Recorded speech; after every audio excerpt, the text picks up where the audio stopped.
Hello guys, අද අපි කතා කරන්නේ මොකද්ද හැෂින් කියන්නේ. අපි යන වීඩියෝ එකට.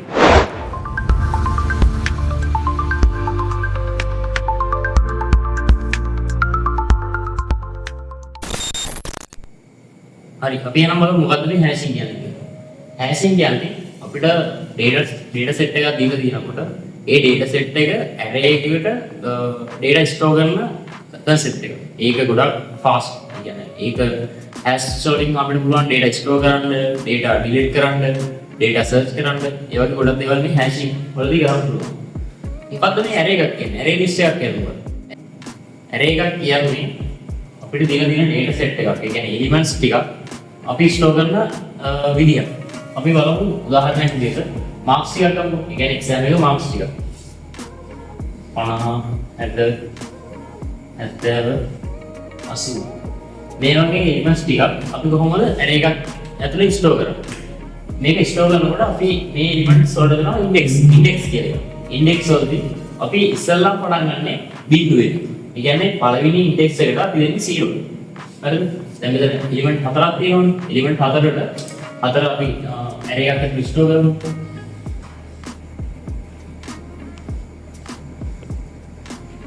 හරි. මේක අපි indexes දෙන්නේ 50 දෙනවා බිඳුව 1 2 3. එතකොට මේක indexes ඊජර් තමයි නිරූපණය කරන්නේ. මේ array එකක් අපි represent කරන්නේ නිරූපණය කරන්නේ linear data structure එකක් විදිහට. එතකොට මේ hashing කියන එක linear data structure වලට තමයි වැටෙන්නේ. අපි බලමු දැන් මොනවාද තියෙන hashing වර්ග කියලා. hashing වර්ග තියෙනවා හතරක් තියෙනවා අපි මේ වීඩියෝ එකකින් කතා කරනවා. hashing ප්‍රධාන පළවෙනි එක තමයි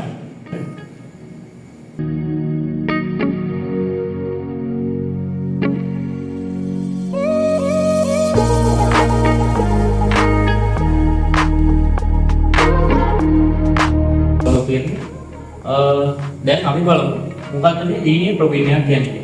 කොහොමද මේ hashing එක ඇතුළේ linear profiling එක වැඩ කරන්නේ කියලා. හරි අපි යන බලමු මොකක්ද මේ linear profiling එක කියන්නේ.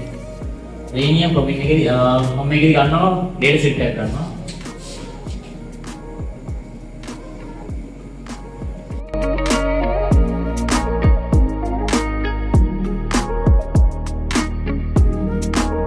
මම ගත්තා data අවයව කියන අවයව ගත්තාම 10ක් elements 10ක් තියෙන exam data set එකක් ගත්තා. අපි බලමු මේ data set එක කොහොමද මේ linear profiling එකේදී අපි array එකේ store කරන්නේ කියලා. හරි මේකේ දැන් element 10ක් තියෙනවා. element 10ක් තියෙනවා. අපි මේකට index table එකක් දාන්න ඕනේ. hash table එකක් දාන්න ඕනේ. කියන්නේ මේක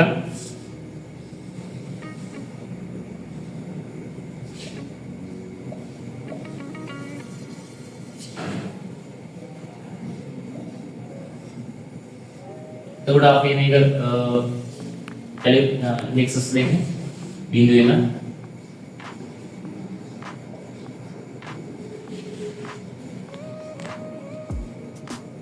හැම වෙලාවෙම අපිට දෙන එලිමන්ට් ගානකට වඩා එකක් අඩු වෙන්න ඕනි indexes ගන්න. දැන් element 10ක් තියෙනවනේ.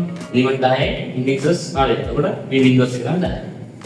දැන් අපි බලමු කොහොමද මේක array එකට store කරන්න කියලා. ඉස්සෙල්ලාම තියෙන පළවෙනි 60. 60 කියන එක අපි මේකෙදි use කරන්නේ mod කියන concept එක. කියන්නේ mod කියන mathematical operation එක තමයි use කරන්නේ. 60 කියන එක අපි බලමු කොහොමද මොන index එකකටද දාන්න කියලා store කරන්නේ. එතකොට මේකදී අපි බලන්නේ පළවෙනි element එක ගන්නවා. අරගෙන ඒක අපි mod එක දානවා. මේකේ තියෙන table size එක. කියන්නේ hash table size එක. size එක 10යි. 1 2 3 4 5 6 table size එකකින් නම් තිස්සෙම ඒක module එක ගන්නවා.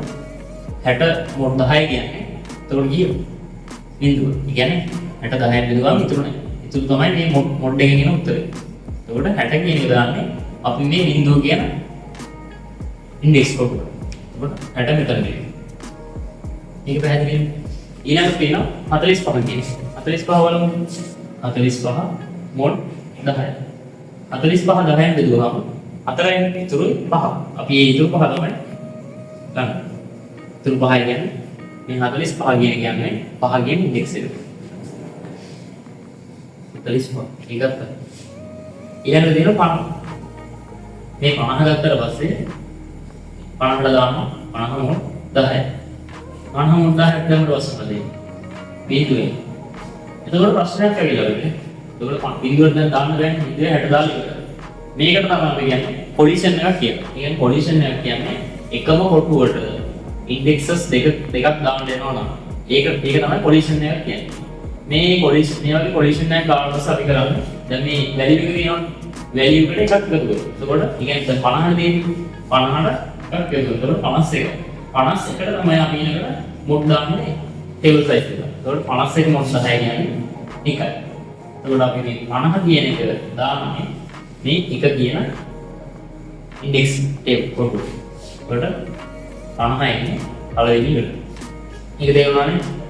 ඊළඟට 50 න් ආවේ තව එකක්. හරි. දැන් ඊළඟට 20. 20ට මොඩ් දැම්මට පස්සේ 10. 20 මොඩ් 10 දැම්මම එන්නේ බිඳුවට දාන්න බෑ. බිඳුව ෆේල් වෙලා තියෙනවා. ඊළඟට 21ට බලමු. Computer 21 mode 10. 21 මොඩ් 10 දැම්මම එක එකට දාන්න එකක් ෆේල් වෙලා තියෙනවා. මේක කියන්නේ මේ කොලිෂන් එකක් ගන්න වෙලා තියෙනවා. මේ කොලිෂන් එක ආයෙ අපි සෝල්ව් කරන්න ආයෙ මේකට එකතු කරමු. 22 22 මොඩ් 10. එතකොට දෙකයි. අපිට මෙතන දාන්න පුළුවන්.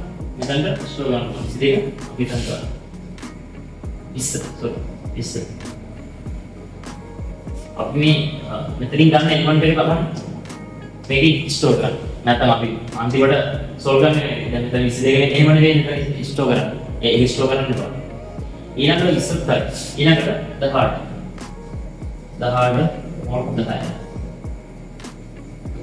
8යි 18 මෙතන 18 හරි ඊළඟට 16 16 මොඩ් 10 6යි 6 එකට එකට 13 මොඩ් 10 කියන්නේ 3යි 3 එකට 13 11 මොඩ් 10යි මොඩ් 1යි ආයි කොලිෂන් එකක් එකට දාන්න බෑ ඊපස්සේ එකක් දෙනවා 12 මොඩ් 10යි දෙකයි එකක් ෆේල්ලා ඉවරයි තව එකක් දෙනවා 13 මොඩ් 10යි 3 එකක් ෆේල්ලා ඉවරයි අනිත් එක 14 මොඩ් 10යි 4 ඒකට දාන්න අපි 11 ස්ටෝර් කරනවා 4 ගෙඩි ඉන්ඩෙක්ස් ඒකත් හරිය නේද 17 මොඩ් 10යි 7යි මෙතන ඊළඟට දැන් රීල් 27 මොඩ් 10යි 7යි 40 ස්ටෝර් කරන්න බෑ ඒක ගන්නවා ෆීල්ඩ් එකයි කරේ 100 මොඩ් 10 කියන්නේ 8 ස්ටෝර් කරන්න බෑ තාම කොලිෂන් එකක් ඒක ෆීල්ඩ් එකයි ඊළඟට බලන්න අපි 29 10යි 9 27 කියන එකේ ස්ටෝර් කරන්න උනා 9 ඉන්ඩෙක්ස් එක. ඕක තමයි ලීනියර් ප්‍රොබින් එකේ concept එක. ඔයාලා මම හිතනවා ඔයාලට මේ ලීනියර් ප්‍රොබින් එක තේරෙන්නේ නැති කියලා. මේකේ නම් ප්‍රධාන ප්‍රශ්නේ තමයි කොලිෂන් කියන එක. කියන්නේ එකම ඉන්ඩෙක්ස් එකට වැලියු දෙකක් ස්ටෝර් කරන්න ඉන්න එක තමයි ප්‍රධාන ගැටලුව. අපි මේකට කියනවා primary clustering කියලා. ඒක තමයි මේ ප්‍රශ්නෙට කියනවා මේ linear probability එකේදී එන කොලිෂන් එකට කියනවා primary clustering කියලා. අපි දැන් ඊළඟට බලමු quadratic probability කියන්නේ. මොකක්ද මේ quadratic probability කියන්නේ? දෙවෙනි hashing method එක තමයි අපි කතා කරන්නේ quadratic probability. ඇයි මේ quadratic probability කියලා කව hashing concept එක use කරන්නේ? දැන් අපි linear probability එකේ කලින් data set එක store කරන්නේ. ඇයි මේ quadratic probability කියලා hashing concept එක use කරන්නේ? ඒකට හේතුව තමයි දැන් අපි කලින් කතා කරන්නේ primary clustering කියලා ප්‍රශ්න. ඒ කියන්නේ කොලිෂන් වුණ නිසා ඒක නිසා තමයි අපි මේ quadratic probing කියන method එක use කරන්නේ. අපි බලමු කොහොමද මේකේ අර වගේ data set එකක් restore කරන්නේ කියලා. මම ගන්නම් data set එකක්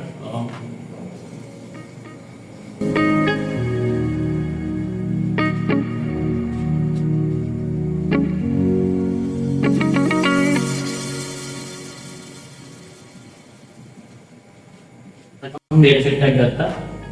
කලින් වගේ අපි මේකට අර වගේ array table එක ගමු hash table එක.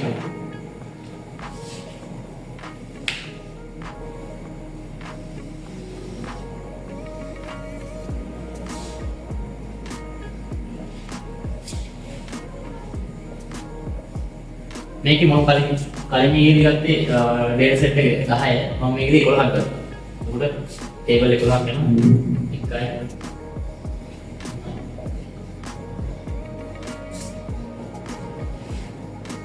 මේකේ එතකොට table indexes 10ක් වෙනවා. table 11ක් වෙනවා indexes 10ක්.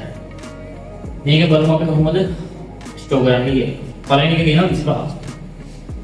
25 අර විදිහම තමයි යන්නේ. පළවෙනි එක 25. 25 මොඩ් 11 නේ ආවේ. table 11ක් තියෙනවා. 11. 25 මොඩ් 11 කියන්නේ 22යි කියන්නේ. 25 11 බෙදුවාම 2යි ඉතුරු 3යි. අපි මේ ඉතුරු තුන තමයි ගන්න. ඉතුරු 3යි කියන්නේ 25 කියන එක ස්ටෝර් වෙනවා. තුන්වෙනි index එක.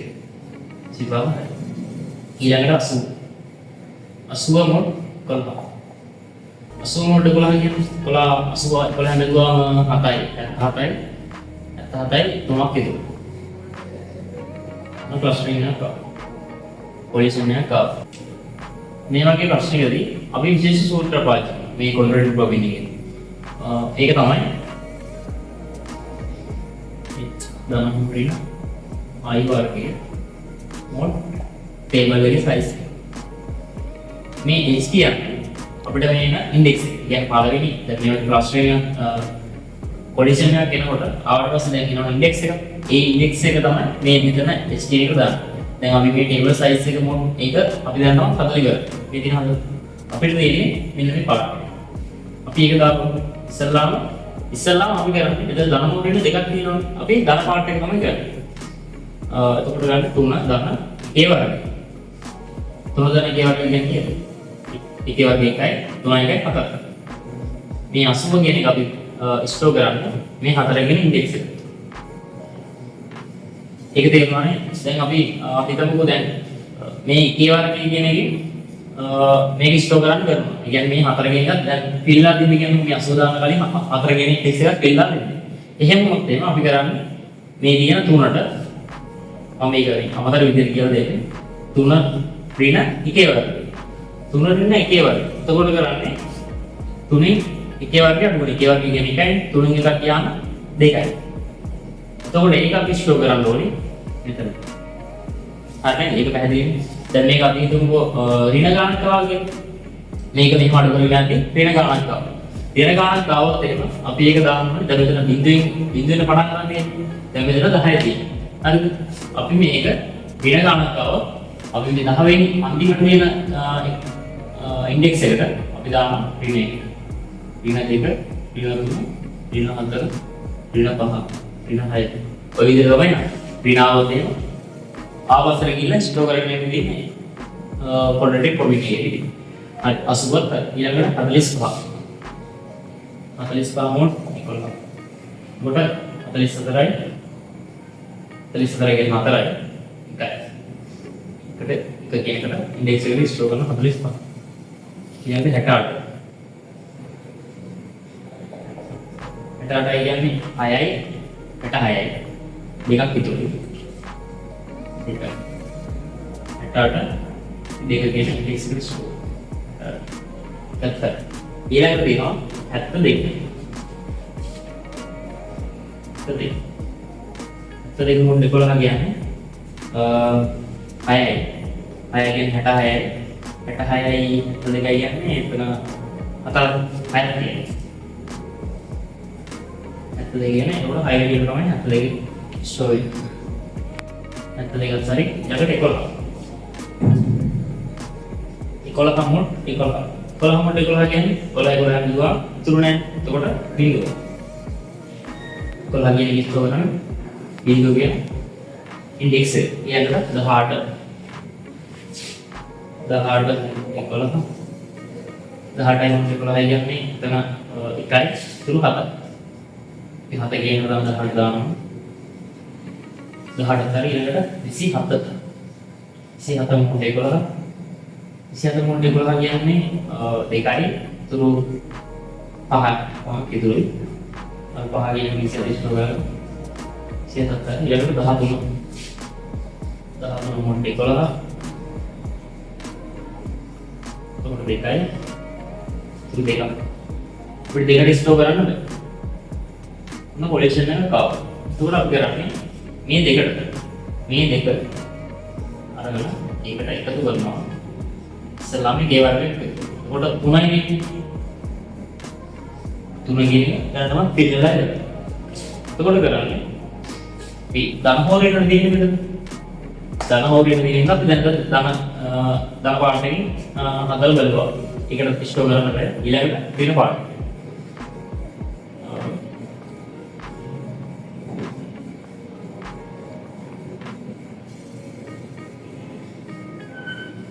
මේ ඉන්ඩෙක්ස් එක තමයි යූස් කරන්නේ. දෙක ඍණ a වර්ගය. දෙක ඍණ a වර්ගය කියන්නේ එකයි ඉස්ටෝ කරන්න බෑ. ඊළඟට අපි බලමු මේකට දැන් මේ a වර්ගය බලනවා ඊළඟට අපි a වර්ගය. අපි මේක ඉතුරු පාඩට හදන්න උඩට මේ දෙකේ ඉන්ඩෙක්ස් එක ඊළඟට බලන්න තියෙන්නේ දැන් එකේ වර්ගය බලුවා ඊළඟට දෙකේ වර්ගය. උඩ දෙකේ වර්ගය කියන්නේ 4යි 4යි 2යි 6යි. 6 කියන්නේ ඉස්ටෝ කරන්නේ ඒකත් පිළිලා ඉවරයි. අපි මේකේ ධන පාර්ට් එක ගත්තා. ඊළඟට අපි එකේ ඍණ පාර්ට් එක ගමු. දෙක ඍණ දෙකේ වර්ගය. එතකොට දෙක ඍණ 4 දෙක ඍණ 4යි කියන්නේ ඍණ 2. ඍණ 2. අපි මේක ඉස්ටෝ කරන්න ඕනේ මෙන්න මේ 9 කියන පාඩම. මේ අපි ඍණ දෙක කියලා කලින් මා ඉන්ඩෙක්ස් කරගත්තා. මේ මේක ඍණ දෙක බිඳු තුනේ නම්. අපි මේක දාන්න අපි 13 කියන එක ස්ටෝර් කරන්නේ. මේ 9 කියන ඉන්ඩෙක්ස් එකට. 13. ඒකත් හරි. ඊළඟට තියෙන්නේ 6. 6 කියන එක 6 මොඩ් 11. 6 මොඩ් 11 කියන්නේ කීයද? 6යි. 6යි. ආයෙත් ස්ටෝර් කරන්න බෑ. ඊළඟට ඊට බලනවා අපි 6 දාන එකේ වර්ගය. 6 දාන එකේ වර්ගය කියන්නේ 4. 4 ස්ටෝර් කරන්න බෑ. ඊළඟට බලමු අපි ඍණ පාඩම. 6 ඍණ එකේ වර්ගය. 6 ඍණ එකේ වර්ගය කියන්නේ 5යි. 5 ස්ටෝර් කරන්න බෑ. ඒ ඊළඟ පාඩම එකට යමු අපි. ඍණ පාඩම එක බලුවා. ඊළඟට තියන් දෙකට කියන්නේ දෙකේ වර්ගය. 6 දාන දෙකේ වර්ගය. එතකොට 4යි 6යි 10යි. අන්න අපි 10 වෙනි ඉන්ඩෙක්ස් එකට දාන්න පුළුවන් කොට අපි මේ 6 වෙනි 10යි. ඊළඟට තියෙන්නේ 29. 29 මොඩ් 12. 29 මොඩ් 12 කියන්නේ 2යි 7යි. තුරු 7. 29 12 බෙදුවාම 22යි. තුරු 7. ඒ හත තමයි 7ට ඊළඟට බලමු. 7 දාන එකේ වර්ගය. 7 දාන එකේ වර්ගය කියන්නේ 8යි. එතකොට 29 කියන්නේ 8 නේ 8 කියන ඉන්ඩෙක්ස් එක තමයි 29 කියන ස්ටෝර් කරන්නේ. මේ විදිහට තමයි quadratic problem එක solve කරන්න ලේසිම විදිහ. මම හිතනවා ඔයාලට මේ මම ගත්ත උදාහරණෙත් එක්ක quadratic problem එකෙන් කොහොමද data ටික ස්ටෝර් කරන්න කියලා තේරෙන්නේ කියලා. අද අපි මේ වීඩියෝ එකෙන් hashing ගැන කතා කරා. මොකක්ද array එකක් කියන්නේ කියලා කතා කරා. ඊට පස්සේ hashing එකේ තියෙන concept හතරක් තියෙනවා කිව්වා. concept හතරෙන් අපි concept දෙකක් කතා කරා. පළවෙනි එක linear problem එක, දෙවෙනි එක quadratic problem එක. අපි ඊළඟ concept දෙක double hashing එකයි, separate chaining එකයි ඊළඟ වීඩියෝ එකේදී කතා කරා. මේ වීඩියෝ එකේ ඔයාලට මොනවා හරි ගැටලු තියෙනවා නම් අපිට comment section එකට දාලා අපෙන් අහන්න. අපි ඒක අනිවාර්යයෙන් try කරනවා. ඔයාලා අපිත් එක්ක මේ වගේ දිගටම වීඩියෝ අපි අරන් ඉන්න බලාපොරොත්තු වෙනවා. අපිත් එක්ක දිගට මේ විදිහට රැඳිලා ඉන්න. අපිව සබ්ස්ක්‍රයිබ් කරලා තියාගන්න. ලයික් එකක් දාන්න. Thank you.